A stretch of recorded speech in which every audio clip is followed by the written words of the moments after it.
Okay, so here we are. So welcome everybody.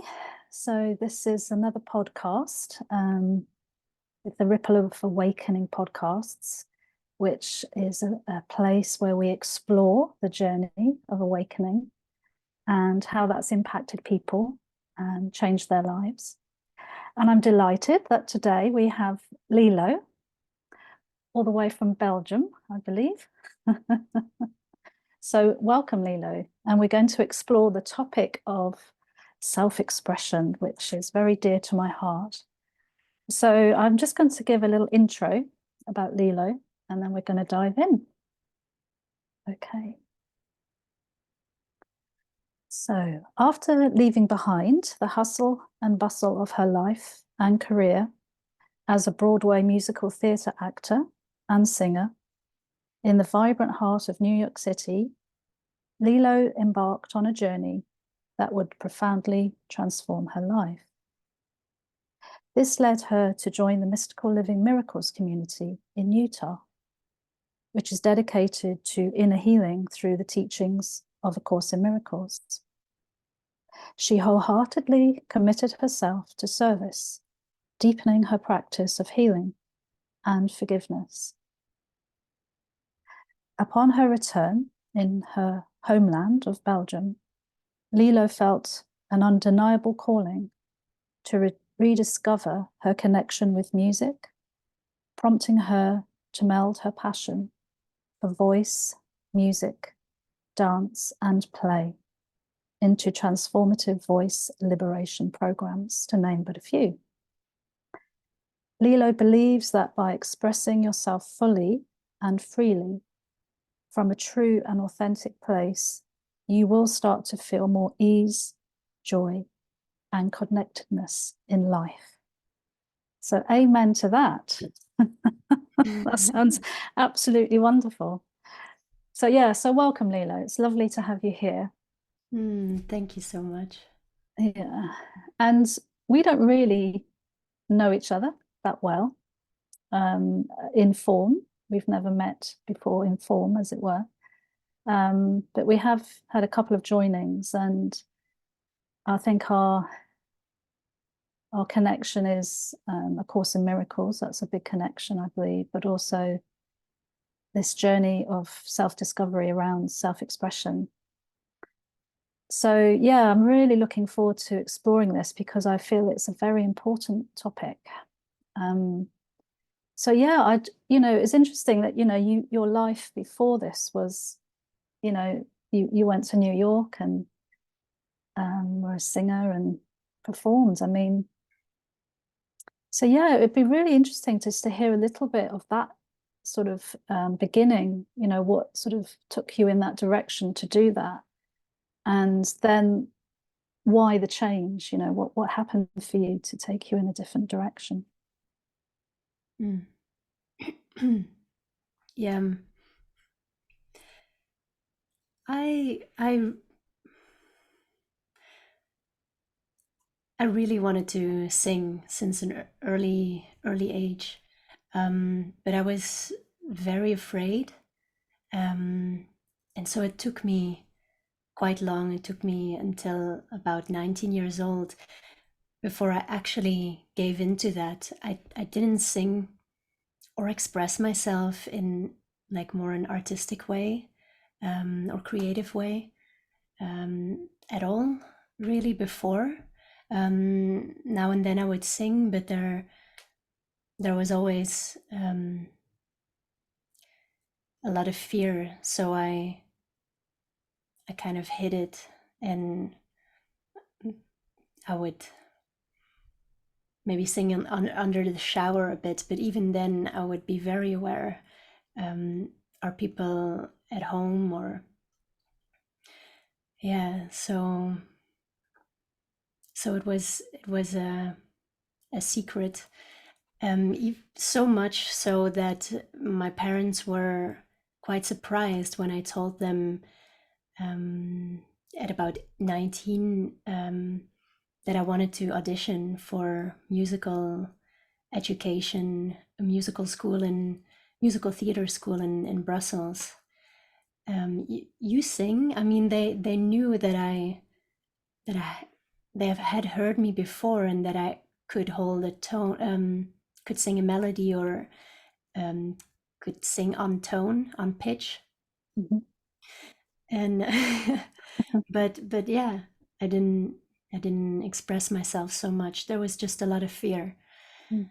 um, and so, but it was so much in my heart that this, on one side, just wanting to use my voice, wanting to sing, and on the other side also um, like acting, expressing myself. Just it was like with the voice for me, somehow I had that package kind of in my heart for a long time since I was a kid. Like kind of I want to be on a stage, or I want to play, Mm. and but yeah, it took me a while to allow myself to go into it, or get into it, and yeah, and then eventually I did. I took the step to go audition for this musical school, and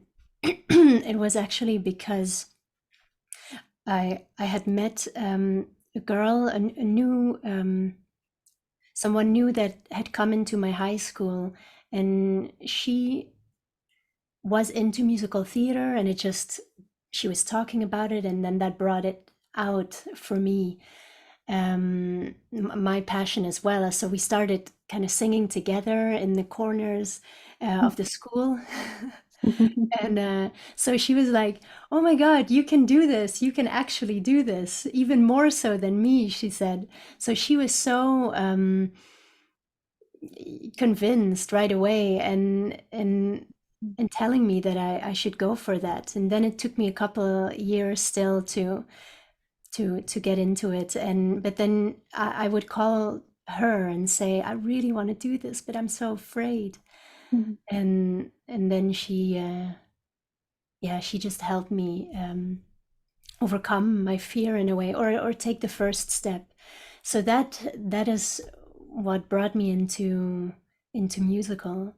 And once I was in Brussels and studying that, I completely took off. I felt like um yeah, those first years, it was so transformative to me, because I finally got to express myself fully.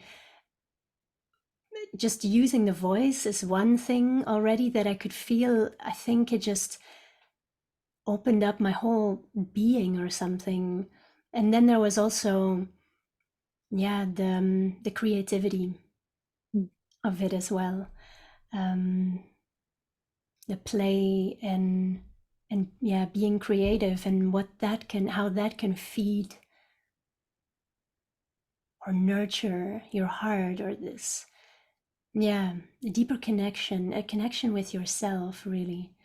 Mm. And so I actually just got to know myself more and more, and became to appreciate myself more and more. And also, in stepping into that journey and saying yes to coming out, it immediately confronted me with all that fear, and the beliefs that I was holding. And also, yeah, it really awakened right away. I can remember when I was, yeah, going to Brussels, that I felt like this fear was so strong. And um yeah, I wanted to help myself. I wanted to find ways to help myself. And also, I noticed, um how do you say it, like, that my relationship with my parents was also not so great. there was a lot of, yeah, anger and sadness, and so I wanted, all of that was just really coming up so strong, and and and I wanted to find to a way to love, basically. I Mhm. wanted to find a way to that so that I could feel better, and Mm. also, yeah, that I could actually be in another way with my parents, for example. It's that that was one of the biggest reasons why I started um, getting into self-help, or just doing a lot of research, reading a lot of books, to find ways, tools, to discover tools to work on my mind. And so I very quickly found that, oh, you can actually shift your thoughts, shift your mind. And so I really started practicing that every day, like waking up in the morning, and it would be one of the first things that I would do, just read a page in a book. I think my first book was You Can Heal Yourself. Louise Hay. Yeah. I think that's a stepping stone for so many people, isn't it? Yeah. Bless Louise. Yeah, Yeah, beautiful. yeah, yeah. Yeah. Wow. Yeah. So, and then I just wanted to know more and more and more, and so I kept reading, and at the same time I kept expressing and stepping into my passions. And um, so I was in Brussels, and then I heard someone say, I'm going to try to get into a school in England. And I was like, wow, that's possible? Yeah, wow, that would be so cool. So I started taking steps in that as well. And before I knew it, I was going back and forth from England, from London, Yeah. um, and yeah, auditioning there or taking courses. So I was just always doing my passion from that point on, more and more. Um, and I didn't care anymore about going on holidays or taking breaks. Mm. I Mm. just wanted to play, really, and then as well doing a lot of the healing work. So that those two became like my main focuses. Um, and then that also brought me to audition for a school in New York. And then after 2 years, I guess, yeah, 2 years of studying in Brussels, I then left to New York, and there I studied 2 years, and then I came upon the Course in Miracles. So I kept reading new books, and brought me to, for, I think, no, I actually didn't read from Marianne Williamson, but I heard about her, and no, it was just the course that just suddenly came on my path, and that was it. I Mm. haven't read any much of anything else. Well, a few, but yeah. Mm. Mm. Wow. Mm. I mean, yeah, it's really interesting hearing you share, Lilo, that yeah, that young woman at 19, feeling that passion, to sing and to express, yet, hiding it, in the shower, or, even when you met that obviously beautiful angel that came into your life, your friend, who I'm sure was sent by spirit to kind of say, hey, you can do this, Oh my goodness. yeah, to spark something, and I love this when I speak to people, these kind of conversations that I think at the time we can't see what's going on, but how spirit brings in the right people at the right time, or the right book, or the right Mm, mm, mm, workshop, and it, yeah, it touches me so deeply when I sort of see that for people and for myself, and sort of joining the dots. And I thought, oh wow, because of that, I met this person, or I went here, or, and all the while, there's this higher power at play, calling us forth, calling us to our joy and our truth. And so, the fact that your heart was obviously ready to explore, that medium particularly, then yeah, the things started to come in. Mm. And was there, you know, do you remember, or was there some kind of story in your childhood about having to keep quiet or not express, or, don't get too, one of mine was, don't get too big for your boots, it was very deeply rooted. So it's like, we'll play small, keep quiet. So was that something that you became aware of, that was running for you? Mm. Not until recently, actually. Until like maybe a couple of years ago. Um, yeah, that I got to see that. Oh yeah, maybe that was part of the anger towards mainly my mom. Um, and then she actually told me that there were these moments, that I was always so expressive, and I had strong will, and knew what I wanted, and I would just go for it right away from very, very young, basically the moment I could walk. Mm. And yeah, and that she felt like, yeah, that's how she was brought up, very much so. Like she couldn't stand out at all. That was, yeah, that was very bad. And her mom was a teacher, so she always had to play small, so that she her mom was a teacher, her teacher in el- um, elementary school or before, or I don't know what it's called. Yeah. Um, uh, yeah, so it was a big topic. She couldn't play bigger than the other kids, Mm. so that was, I think, kind of passed on to me in that way. And that I, yeah, like that she would tell others, or my teacher, like if she does things like that, just put her down, take her, yeah. Mm. That I Yeah. would be like, kind of leading the class, and just basically maybe having everyone sing or something.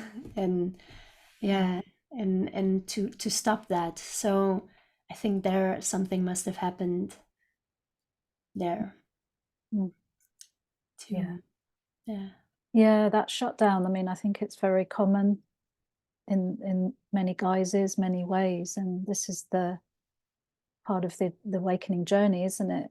To start to unravel, those old beliefs, those blocks to love, those blocks to the natural joy, and yeah, that we really are. I mean, this is what the journey is, the awakening journey, isn't it? It's coming home to the truth of who we are, and yeah, not apologizing, Mm, and yeah. so yeah, it's a powerful journey, isn't it? And of course, it's different for everyone. It will look different, but the destination, if you like, is the same. To come back, isn't it, to Yeah. the one truth. So what was your experience like in New York? I mean, I can't imagine. I mean, yeah, I mean, did you feel kind of, oh wow, the bright lights of New York, and I've made it, or was it a bit daunting, or what was your experience? What was that like? It was so natural. Was So, it? yeah, so natural. Like me, I remember just me landing there, and I wasn't impressed. Like I was so happy, and it just felt like coming home. It's like I was just over those years I was just it's like my nature or something of this particular persona just had to, yeah, I hadn't seen much of that light. and literally as well, in growing up. And I think it was just so like, yeah, come in, and here I belong. And Mm. yeah, so that was really, really great. And I wasn't afraid at all. I was 21, and I just arrived there on my own, found my home on my own. And Gosh, wow. yeah, but yeah, I had already also been practicing in a way, going to London so many times. And yeah, Mm. and that was also, it just felt so natural for me to be in the busyness. Yeah, I think I just needed that space of just fully being in a place where everything is so expressive or something. Mm. Wow. Must have felt so freeing Yeah. to, yeah, to be with others who were on that, saying yes. Yeah.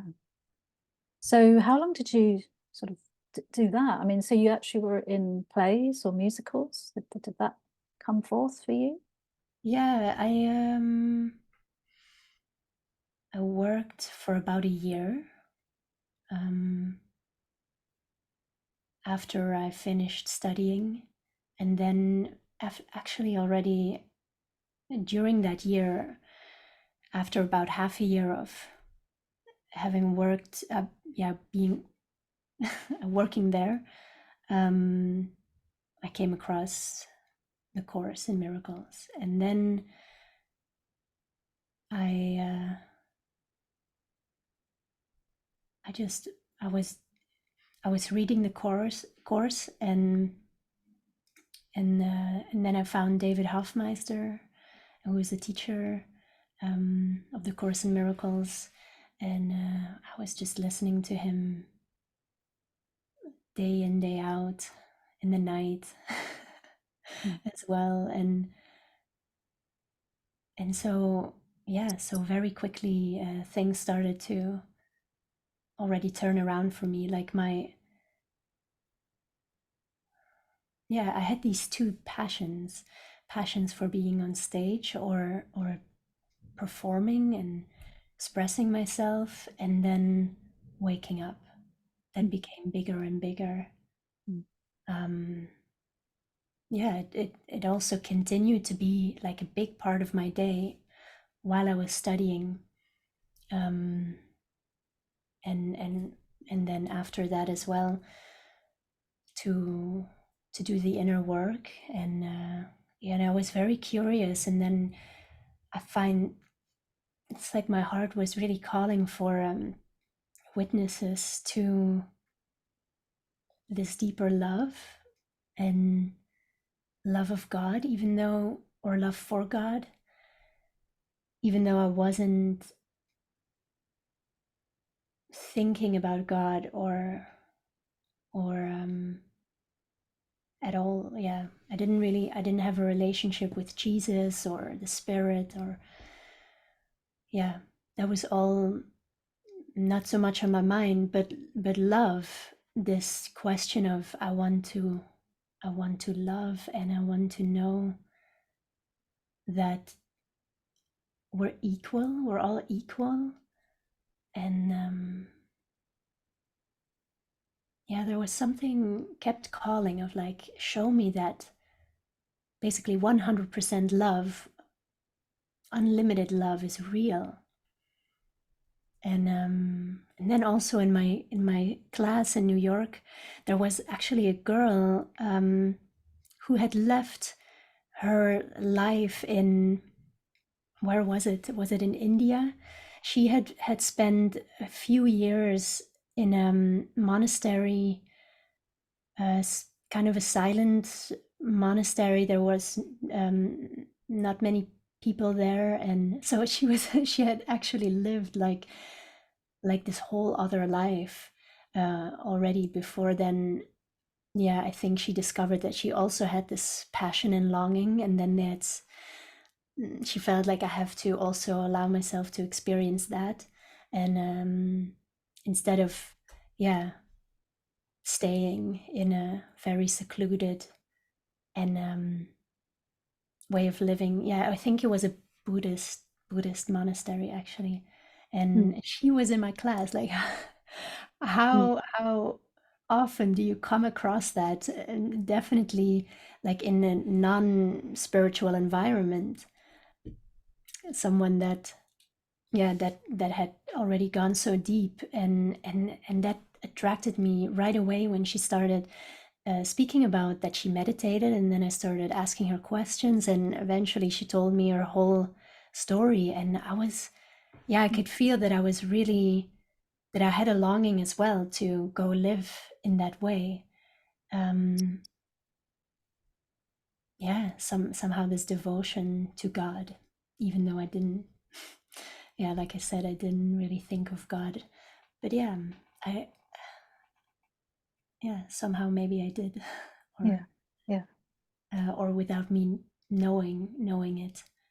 And yeah, and so that, then I started reading about Buddhism, and I had also already been doing transcendental meditation, and so then when I came upon the Course in Miracles, and then David Hoffmeister and his community, I was so ready to go there, and yeah, and to mm, live there. So to come back to your question, I was working, and I was doing shows, mainly singing. I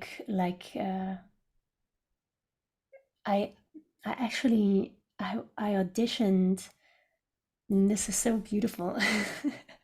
I auditioned for this musical that was actually about, it was a new musical, and that I got hired for, that was about people um, finding their way to Jesus, and then wow, telling their story about gosh. how they wanted to follow Jesus. And I think I had just found the course then, maybe a month or so, and so it's like all these, I didn't even know what was happening, and I really wanted to play that musical, but then I got the invitation to come to David's community, and then I felt like, what am I going to do? Am I going to play it, or am I going to live it? And so I just was honest with the director, and said, I think this is not for me, because I want to go in this direction. So I let it go. And there was, yeah, I had played in a um yeah, I had played in a movie, I think, that just finished. So everything that I was doing, if I had this a few jobs, performing jobs, and yeah, that all just finished, for me then to have another month of just clearing out my things in New York, and then leave. Mm, wow, yeah, that's beautiful to hear, because I think for many, the ego's sort of promise and lure of, fame or fortune is can be very strong, and almost a distraction, from the inner work and the true connection to spirit. And it just reminds me of a movie that David showed. It's called, I think, God is the Bigger Elvis. I don't know if you've seen that.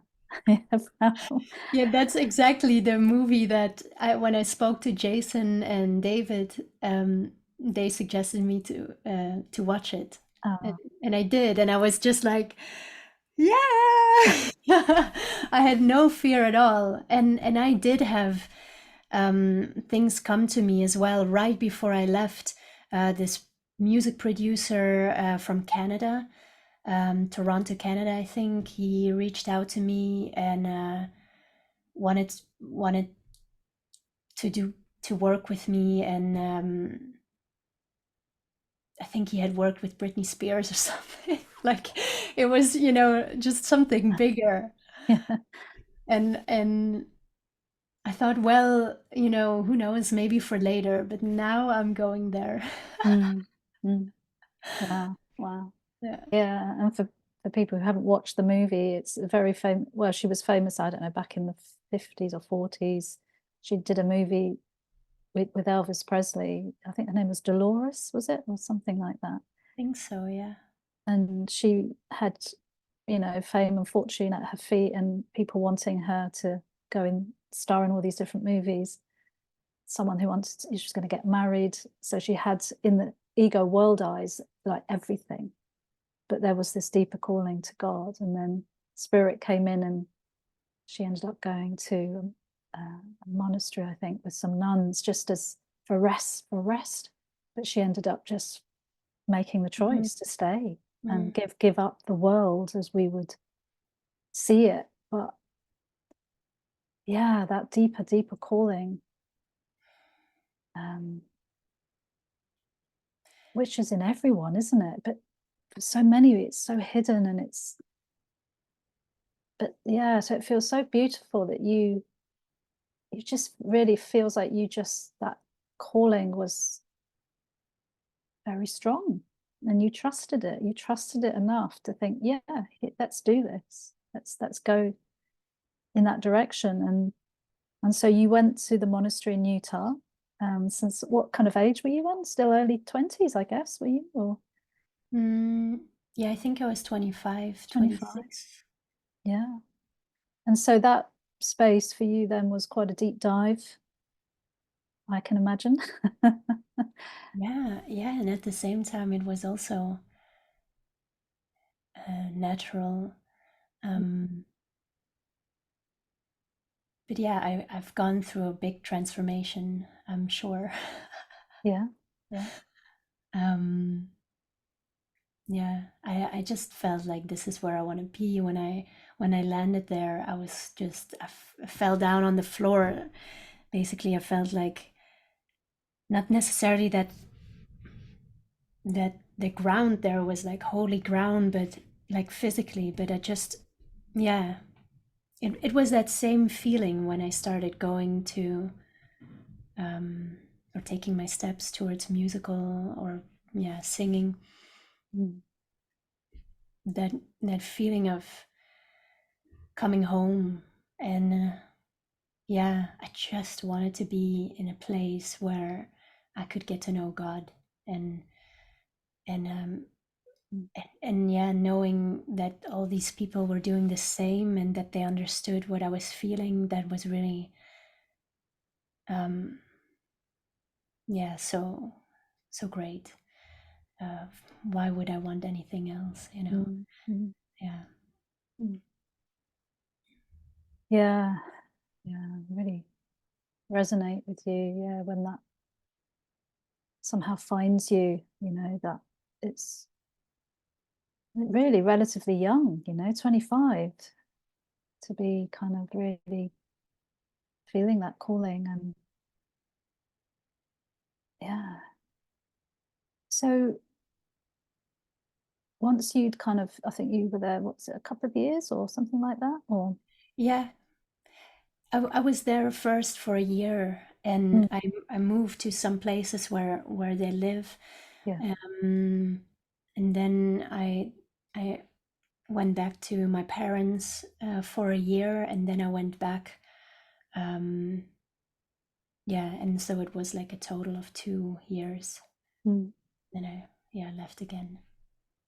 Yeah. And what's just come into my mind, Lilo, as you're sharing, and I know this is certainly something that was a big block for myself, and I see it in other people, that, to seemingly, in the eyes of the world, give up, a career, um, a normal life. And that kind of question that was in my mind was, well, how does this, not to have, quote, money from, what we perceive as I say, this job that would supply us with what we supposedly need, to give that up, really. And was there, like, did you have fear around that, or did you just trust that you would be provided for?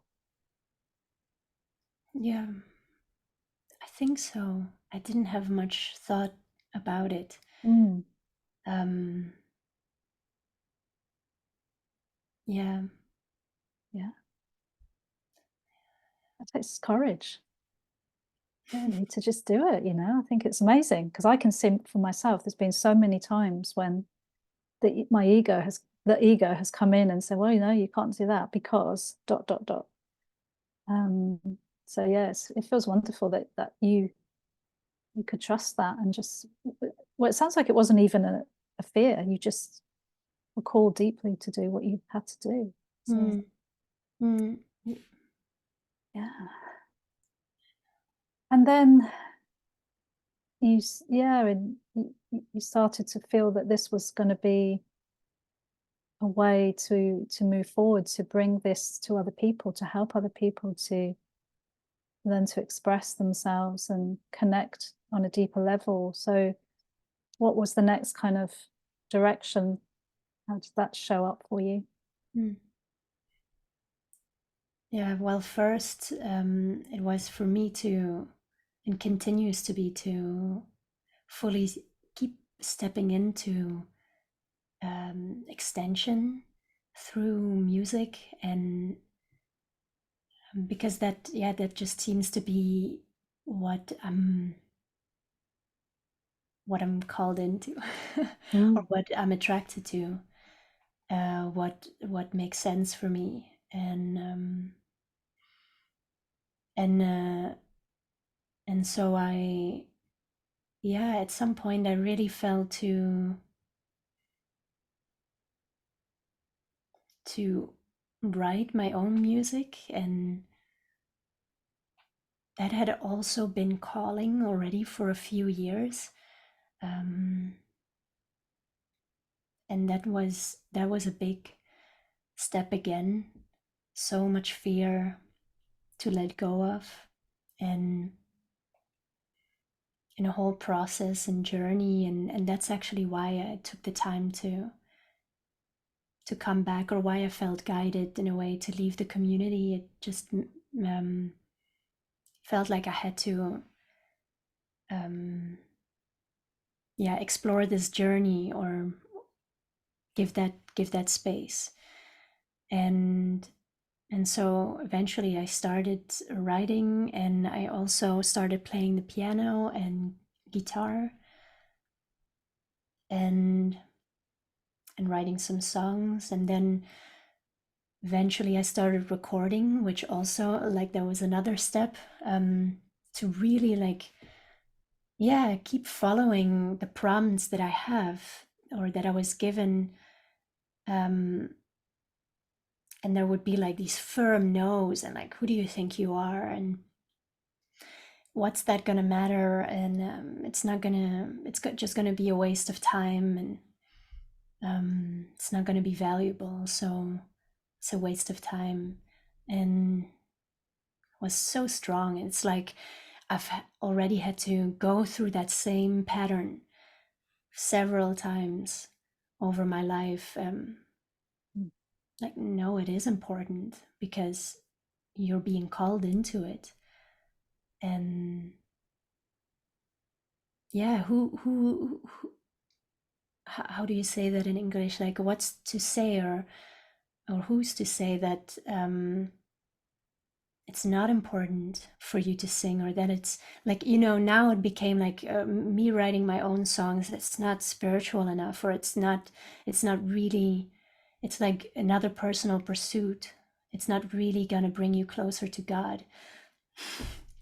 That's like, it's Mm. such a big lie. Mm. The spirit was the whole time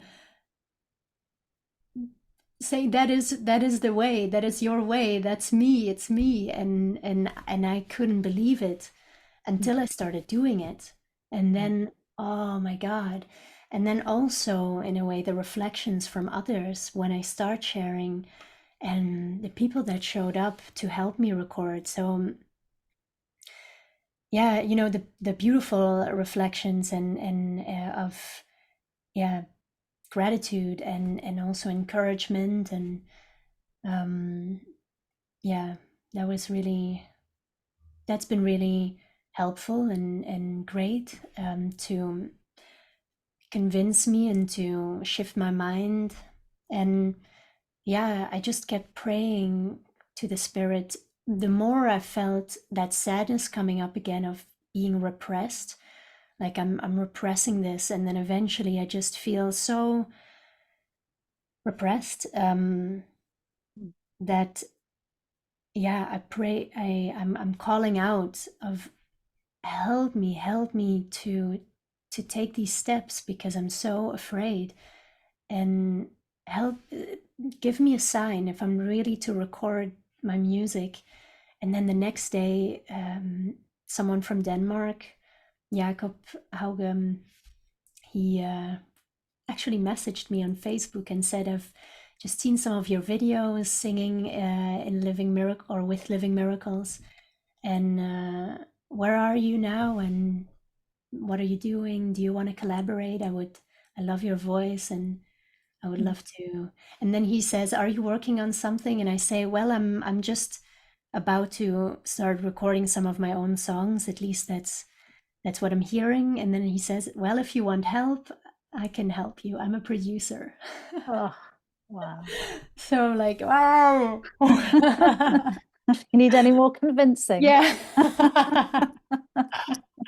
Oh, Yeah, so it's just been this convincing journey of, for me, uh, over and over, to see the importance of following your heart and following your sparks, and yeah, to let the to do what feels joyful no matter what, and doesn't, yeah, it just doesn't matter if it's to be for a bigger purpose, in the worldly sense, or just for yourself, or yeah, such an inspiring message, Lilo. Thank you for that. It really is. And the two things that I really, want to sort of bring here is, firstly, the thing around repression, and the fact that you knew that that wasn't the way, though for many of us we've taught that to right, repress things, and how if we don't follow our heart, and if we do repress our true spirit, our true nature, our true joy, how that will manifest in depression, illness, anxiety. And when we listen, and I find this so important to share for the people who'll be listening to this, because for so many we were taught that we do have to suffer, and you have to work hard, and who do you think you are, and it's all this fear-based ego world. And yeah, I think it's such a good message that this is being shared for people to know that, yeah, if there's any repression, it's not healthy, it's not vibrant, it's certainly not from God, from spirit, from love. And also I'd like to just touch on a little bit how for you prayer was so important to help you for each step, and help you when the doubt thoughts came, or if you were unsure about anything. Because I know for myself, it's probably only been in the last few years that consciously I've been praying. Before that, it was almost accidentally. I'd ask quite often in desperation, or I'd scream yeah, out to something. yeah. And eventually coming to a point, realizing actually I can just have a conversation. I can pray and ask for this support and this help. And I certainly wasn't taught that, I had no concept of that. So yeah, it's as simple, and I think it's really great. It's as simple as just, and I'd be interested to hear how you sort of move through this. But literally, is it like, so you feel a block, or you feel have some fear coming up, and then you're just connect to what that is, express it, and then ask for help through prayer? Is that how it works for you?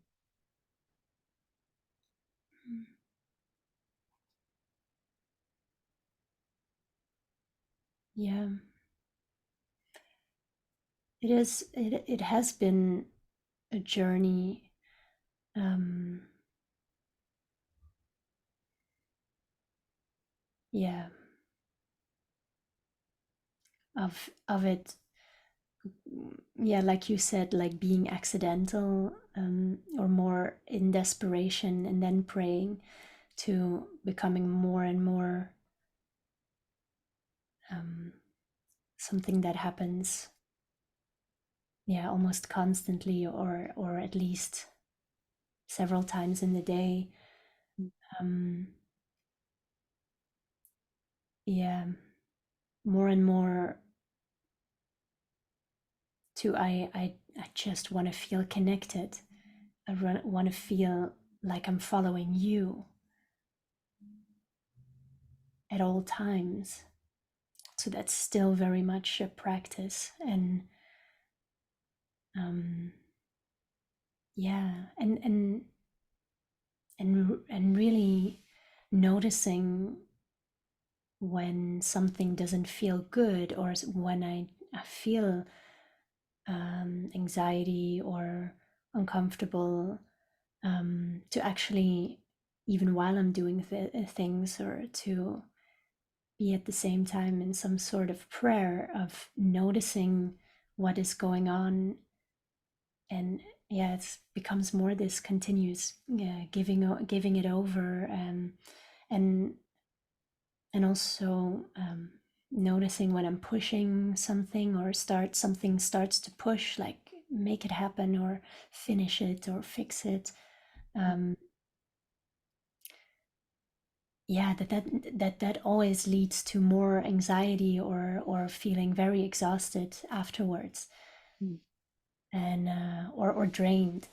And yeah, and to really explore this other way. Yeah, how can I, yeah, and to use prayer to ask to be guided, to ask to be joined, like, do this together with me, spirit,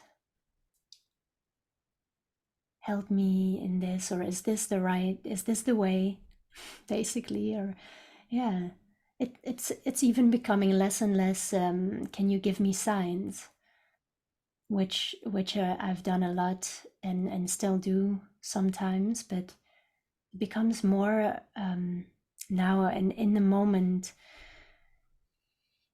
exploration and prayer of, am I following my heart? Am I really, is this feeling good? Do I feel the spirit here? And yeah, and as long as that's yes, great. Mm. Yeah, and sometimes give me signs, or, um, just to um, well, know if I'm in the right direction, or Yeah, something like that. Yeah. yeah. Thank you. Yeah, it's very precious to hear that. And yeah, I think it's of such value for people who maybe aren't quite on that path. Or, I know some people I work with, and there's this almost this will, this desperation Mm. to so desperately wanting to follow spirit or follow guidance, that it almost overpowers being able to be just present, to allow things to come through. So I think it's lovely how you've expressed that. I think it's, to say, really inspiring for people to just sit back. And it's really good to hear you saying about, if it's you pushing or trying to get the outcome, that you can feel exhausted and overwhelmed and Mm. stressed. And of course, that's how a lot of the world is. And so this is so precious to be able to help people to think there is another way. There is another way to live. Yeah. Yeah, and in that I see there is a difference, and definitely with the, um yeah, taking steps to follow that seems kind of like you need courage for that. Uh, that will, following your heart will flush up this doubt and fear, and the ego will fight back, and it can get really intense. It is because, yeah, it's called as well, like going through the ring of fire or the ring of fear. Yeah, or both. They The feel the ring. same. Feel like you're burning in hell going Yeah, through like it. that it's like, the ego just makes this up and just does not want you to be happy. Mm. So it's gonna come up with everything. So it can be a bit of a trick as well, to when things feel overwhelming or too scary, to not do it, and to say, like, I'm gonna, yeah, sit back, and that's where it's to, yeah, to pray and to really feel into what do I need right now, because, yeah, um we want to, yeah, we want to do this with love, and it's given us to take our time and to go through this gently, but it's very normal that it's just going to bring up this intensity, and, yeah, and then to take the time to look at what's happening. But yeah, in some moments it's like, it is kind of like, yeah, like when you go on stage and you're in front of an audience, you have to sing, just do it, kind of step through it, and then you do it, and Mm. it's glorious. And it might be that you fall, and that things happen, but you're you didn't die. Mm. you you're not you didn't die after doing it. Actually, it's just been a lot of thoughts. And then when you take it easy, when those thoughts come up, then, yeah, and to really give that space. I think that's kind of like the main lesson I feel in this journey, that to, yeah, to really be, to nurture yourself when all of that comes up. And then when you give that all the space it needs, then you move through that fear that came up much more quickly than Yeah. when you, yeah, it's very tempting to, when the ego gets very strong, to bite into it all and to go running with it, and yeah, and it can just loop. um well, it might loop, but there's a difference between watching it and, yeah, getting completely sucked into it, and yeah. Mm. Yeah, it's funny, in the UK, I don't know if you know this expression, but we have an expression called loopy, and it means you're mad. Oh, they've gone Oh, yeah, loopy. yeah, yeah, yeah, yeah, And yeah. so just as you were saying it, it's like, oh, there's the loop. You, Yeah. you literally think you're going insane when you're in this crazy ego loop. Mm. Yeah, and it's really fascinating listening, how for you, your joy was to be on a stage and to sing, and that's your way of expression. And for myself, I was like so opposite. I was so shy and so quiet and would hide all the time. And anything that meant, being seen or heard, I was no way. It was excruciating. Absolutely, like it felt like hell. But, thank goodness, and I know I shared this with you when we spoke before, that as part of my awakening, and that's why I wanted to share this, is that there did come a point when I'd done a lot of the old deeper work, a lot of purging, that suddenly there was this energy that was starting to rise, and it opened a space for me to explore creativity in different forms and modalities, including the voice. I did something called the naked voice, which was, yeah, very challenging, but I knew I needed to do it. And then art and poetry and dance, and were they out of my comfort zone? Oh, yes. But was it worth it? Absolutely. And yeah, and I think I found the medium of writing to be so powerful, and I know I've shared that with you, and it feels that's a way that I can pour through my heart. It just sort of comes through, Mm. and trusting that. And again, I think it's important to share this so people can realize there's many ways to express ourselves. And even like we talked about cooking, I used to love cooking, and I didn't realize that was a way to express until Mm. years ago. And it's like, oh, so there's so many different ways that spirit can use, and that we can, as I say, from our heart. You talked about if it's from the heart, you just want to give and you want to share it, and that's a gift to the world. And why would we deny that to the world and to other people, really? Yeah, so I think it's such a powerful topic, this. So yeah, so bringing this right here up to date, Lilo. So how do you help and support people to, yeah, express themselves now? What is your sort of process with people? Mm. Well, I work with people that either want to come out with their singing voice or speaking more in public, um, or or that the voice is a tool to allow them to express themselves creatively in any way. But the voice and is main part or tool of the process that I do. A lot of, yeah, voice sound healing, improvisation, singing, music, to really,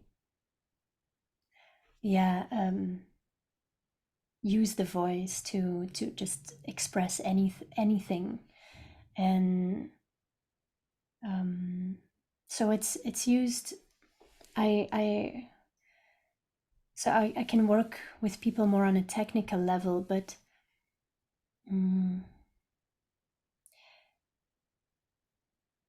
a big part of what the voice is used for in my processes is to heal the deeper layers, and then that can look in many different ways how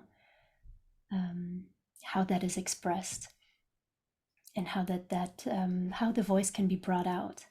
And I really tune in as well with people separately, what works for them or what they're really looking for. So it's a lot of it's play as well, and Mm. I use my theater background in a way with that as well, or I let it be used. Um, and it's also very much, what comes forth a lot as well is um, yeah, expressing yourself on a daily basis, expressing yourself freely on a daily basis as well. Like, how can all this help to just be more you, be more free, live freely throughout the day? And so it all really becomes um, about authenticity and, yeah, what is really authentic for you in the moment, and what do you need, what do you want? Are you suppressing anything? Are you denying yourself anything? Do you need to communicate something to someone? What is in the way? um, Really looking at the blocks and then using the voice actually to help any healing or any release that wants to happen. Um, yeah. So really standing in your strength, whether and in your truth, whether that is on a daily basis, or in singing or public speaking or Mm. being creative. Um, yeah.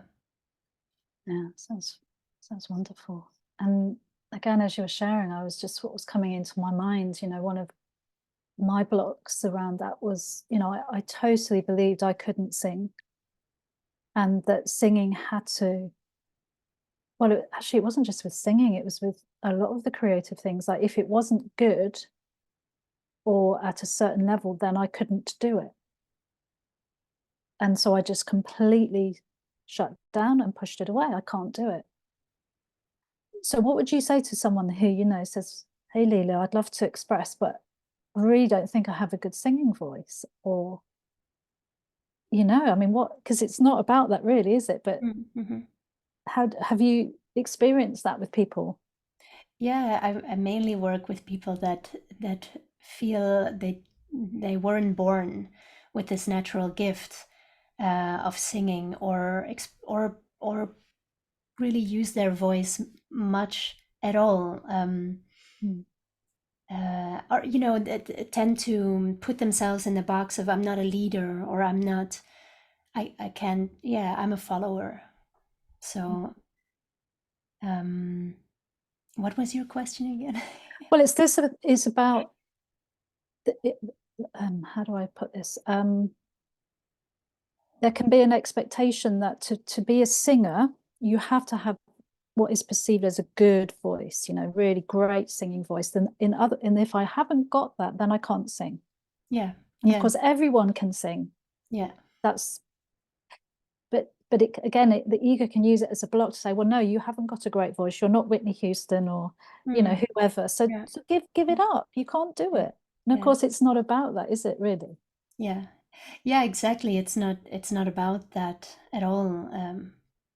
Mm, Yeah, that's just the trick um that we need to be limited in this life and in parts in pa- in certain aspects of life we cannot participate, like for example singing or something, because I wasn't born with that, and so there is this limitation on you, and that's a good sign to um yeah, to go into that and to to look at that, and definitely when you want to actually sing or you want to be more um, wrapped up in music and expression, that is for you as well, and I can mm, people that are not born with the natural talent can also be taught to sing um, like Whitney Houston. or not, if they don't want to. If they, yeah, if they don't Yes. want to, and Yeah, yeah. that's fine too, you Mm, don't, that's the thing, it's not really what it is about, but it is possible. yeah. And but yeah, it's to yeah, to come to this point of I can give Mm, mm, I mm, can I can extend no matter how I look or how I sound. um Limitations are an idea of the mind, mm, and we don't have to keep believing that. mm, That's a story that it's very strong, and that's why I'm so passionate about it. I've come to see that I love working with people to overcome that, and to look at the deeper layers, and because I've done so much of that work already since I was younger, and continue to, and yeah, so I've seen so much in my mind around it all, and there is a way through, Yeah. basically. Yeah.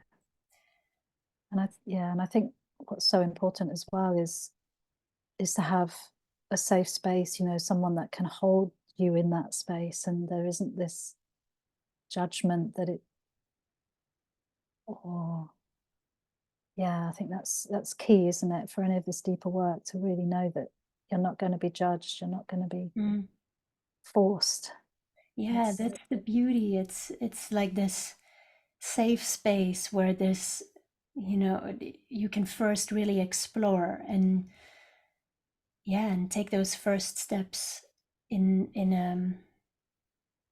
a warm environment, and a safe environment, and you can't mess it up, and we can play, and then eventually you're ready to go out on your own, and yeah, yeah.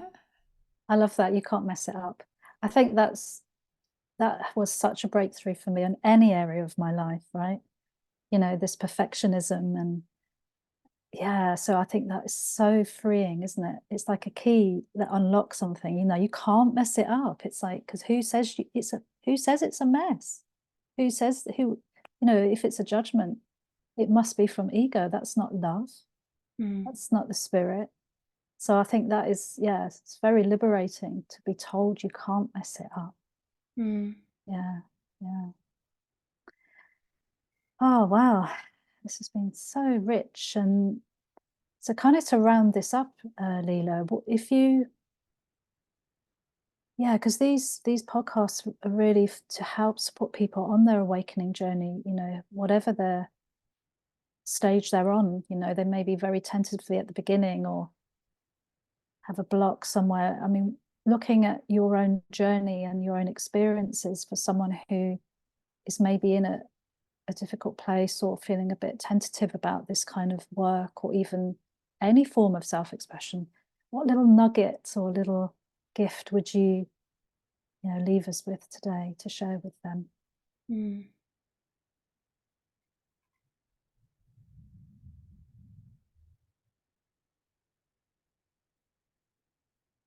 Yeah, there's only love here for you, so you can't mess it up. Mhm. Mm. Wow, it's it's perfect. a it's a it's a great gift if you allow yourself to express yourself, or follow your heart in whatever way that is. It's the most precious gift. Like, it's the most precious gift. It's important. Mm. Many Mm. nuggets. Yeah, no, it's perfect. Yeah, and that's so, there's only love here for you. I mean, yeah, that's it, isn't it? That's what it's all about. It's remembering that truth. Yeah. And how could you mess it up if knowing that you're loved, that Mm. you're loved, that you're precious, just as you are?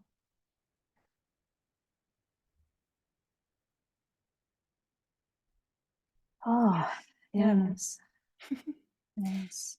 Yeah. We all have this connection. Mm, Yeah. We all have it. So, and that's beyond the body, and beyond any judgments of I don't have this, or I am not good at this or that.